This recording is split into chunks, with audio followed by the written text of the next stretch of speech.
Hi y'all, welcome back to my channel. For those of you who are new, my name is Ronke and I love to talk about travel, career, and general living tips. If that sounds like your sort of thing, please make sure that you subscribe to my channel. Today we are talking about the power of referrals, specifically job referrals. So job referrals are a way for someone who is currently working at an organization or might just be connected to that organization to refer you in as a candidate, either for an active position or just as a general applicant. Now, the job referral game is definitely a serious one.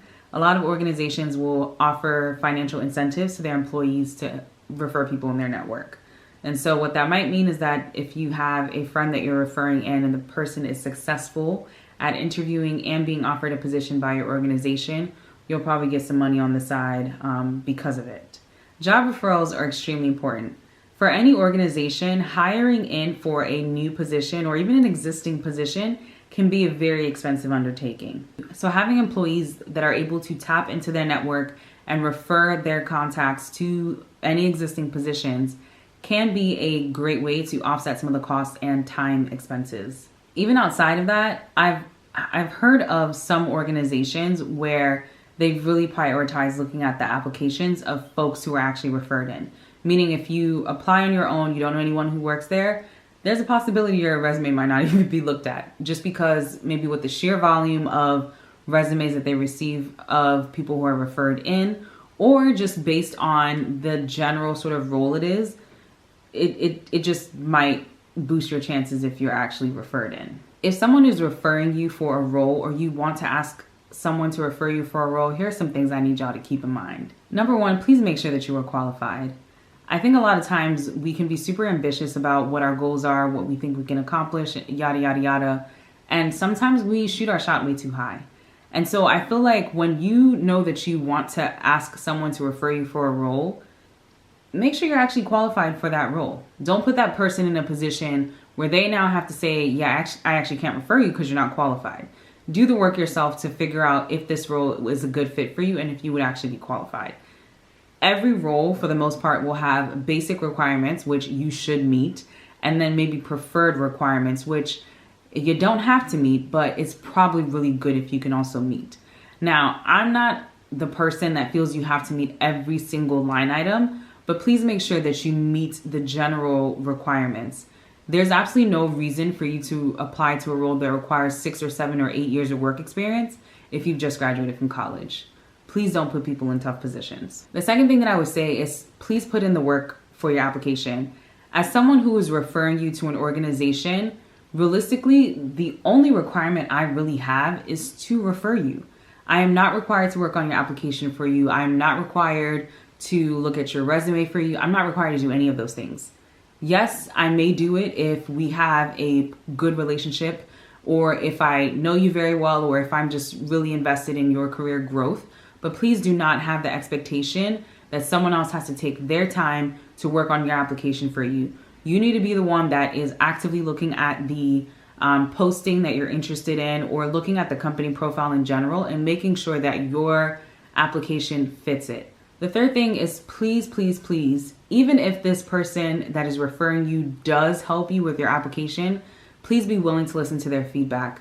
More often than not, I think there's a way that everyone feels that they can tell their story the best themselves, and that is true. You should be able to tell your own story, but you also want to take feedback from someone who's currently working at an organization you might want to work at. They may have a better understanding of the company culture. They may have a better understanding of certain buzzwords that work really well for the company. They might have a better idea of how to frame your application overall. And so when you are working with someone who is trying to refer you into a company, if they are providing you with pointed feedback, if they are giving you tips on specific things you need to update, it is extremely important that you try to listen to them. I strongly believe that anyone that's making the time to give you feedback is probably someone that is giving you useful feedback. There's no point in them taking their time to give you feedback that's going to derail your application. So please try to have an open mind and listen to their perspective. Yes, there may be some things that you outright might not agree with, or are best practices that you want to stick with, but as much as is possible, do try to take this person's advice or general guidance into consideration. The fourth thing is to not only make sure that you are representing yourself well, but that you also do a good job representing the person who is referring you.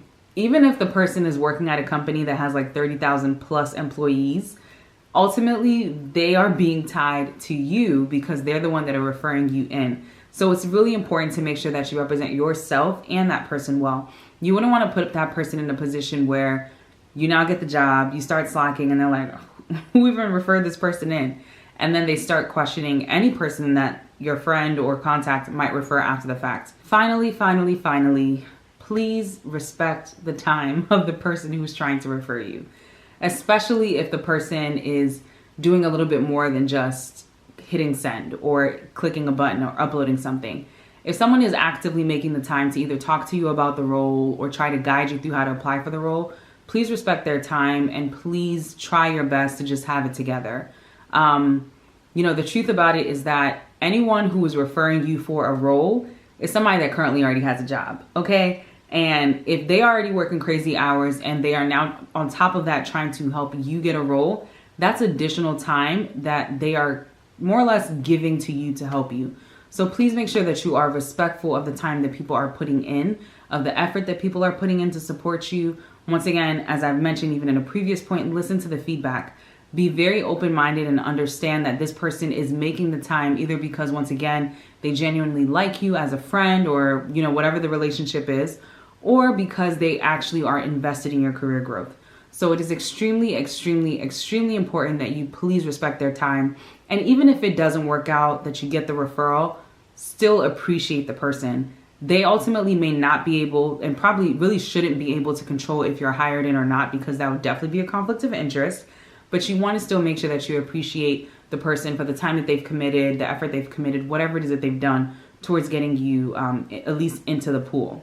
Now, as I've said, job referrals are extremely, extremely important, and I would recommend as much as you can to always leverage them. You want to make sure that you're getting the most insight possible. You're hopefully getting the best foot in possible. So please make sure to leverage job referrals as best as you can. As always, please make sure to like this video, share with others, and subscribe to my channel for more travel, career, and general living tips. See you next time.